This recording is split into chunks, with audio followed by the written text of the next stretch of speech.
Hi guys, Danny here, and welcome to my mod review of the mod Thaumic Exploration by Flaxbeard. Now, this mod is an add-on to Thaumcraft, and it's still a work in progress. However, even with just a few items that have already been added, it still works perfectly with the vanilla Thaumcraft, and I had to share it with you guys. So, let's get started. As you can see, I'm currently in the Thaumic window, and you can recognize items added by this mod by the little TX beside the description. As you can see, it says Seal of Chest Binding, and then in square brackets, TX Magical Inventory Linking. Now, the first thing we'll be looking at are these seals. We have the Seal of Chest Binding and the Seal of Jar Binding. Basically, what they do is allow you to link chests and jars, so things that you add in one chest appear in other chests that are linked to it, and essentia that you add to one jar will also, appear in another jar that you bind to it. The chests were kind of like ender chests, but you can make them using magic. So as we see here, it says you can make a seal using tallow, and all you need to do is right click on a chest with a chest binding seal to create a network. And then if you right click on the bound chest, it'll create a seal. And then right clicking on an unbound chest with the link seal will link that chest into the network. Now, what that means is, inside of this chest, I have a red jar binding seal and a red chest binding seal. So I'm going to take the red chest binding seal and right click on this. Whoops, everything got thrown out. Never mind that. And if I right click again, I get this red chest binding seal. Now, this red chest binding seal I got by right clicking on the bound chest, and if I click on another chest, now the two chests are linked, meaning if I go here and throw a sandstone in there, I can get the sandstone from the other chest. Similarly, if I put in the rest of the stuff, so jar binding and chest binding and this fence, I can also take it out from this one. It also works the same way with the jars.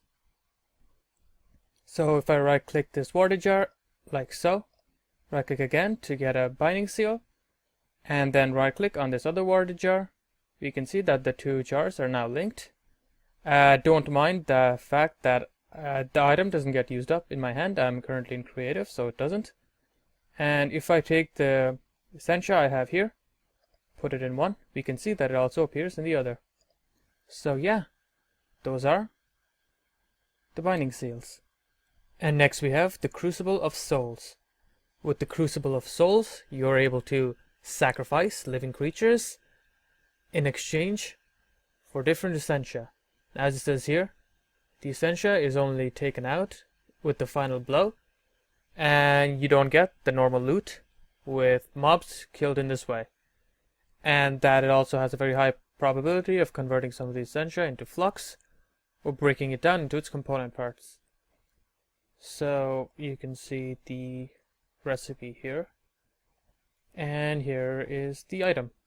You can see that it already has some of the essentia, and I can take the essentia out of it by using these essentia tubes like that. There you go, there's the Perdito. Click that. Drain another jar. That's done. As you can see, I'm draining all of the essentia from the Crucible of Souls. And now it only has the metallum, and I can drain that like that. And it's completely drained. So now what I'm going to do is spawn some mobs. So something like one of these creepy things. Tainted Creeper. We can see that it slowly gets damaged, and with the final blow, its essentia will be absorbed inside of the Crucible of Souls. Now, if you've played Ars Magica, this works kind of like the Dark Nexus, as in the living creatures are sacrificed to create magical power. As you saw there, flux was created. Never mind how it got evaporated. That's a different mod. And if I spawn a blaze, like so. We can see that it's being killed slowly, and then boom, it's killed. Now you probably noticed that different mobs have different essentia. For example, the blaze had the alienness and the fire one, ignis, and I can drain the essentia out of this one. So 1, 2, 3. I put the water jar there, drains the ignis, and boom. So yeah, that is the Crucible of Souls. This mod unlocks a research called the Brain Sanitization, with which you can purify zombie villagers, their brain, and reverse the effect of the zombification. And when you do that, you can use the brains to create the golems over here, the advanced golems there, or you can also use it to create the think tank. Now the think tank is a marvelous device. All you need to do is supply it with books and it'll give you knowledge fragments. You'll have to set it up this way. Basically, you just put a bookshelf underneath the think tank, which I have here. It looks brilliant, just 3 brains inside of a jar. And the animation after I put in the books is even better. You can see that I've already gotten some knowledge fragments. Throw that away. And there you go. Now, this is a very lossful process, as in the books will be used up. It's kind of like the item in Thaumcraft, which allows you to put items in to get research points. But in this, you put books in to give you a very small chance of getting knowledge fragments. So I've already used up 5 and I haven't gotten anything. And I have got 6. And to get the 6, I had to put in a whole stack of books. To be honest, I just love this animation. It's absolutely brilliant. The books spinning around the jar, and the brains are spinning inside the tank as well. So if I check, nothing. Let me just wait till it goes to 54, till it's used up 10 books. And there you go. Nothing with 10 books. And that is the think tank. And next we have the Overflow Urn. The Overflow Urn is basically an item that creates infinite amounts of water. All you need to do is make it by arcane infusion, and then you can even hook up pipes to it to create water, and you can even use it to put out fire and fill nearby crucibles. So you can see the Overflow Urn there with its little water particles. If I go here to survival and create fire using this flint and steel and walk on it, you can see that I get put out. There you go, the water puts out the fire, and you can see the water particles coming towards me and putting out the fire. Now you can also put down a crucible and it'll automatically fill it. There you go. Awesome animation.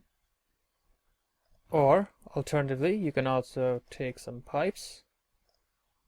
Don't have any pipes. Just get any. The extraction pipe.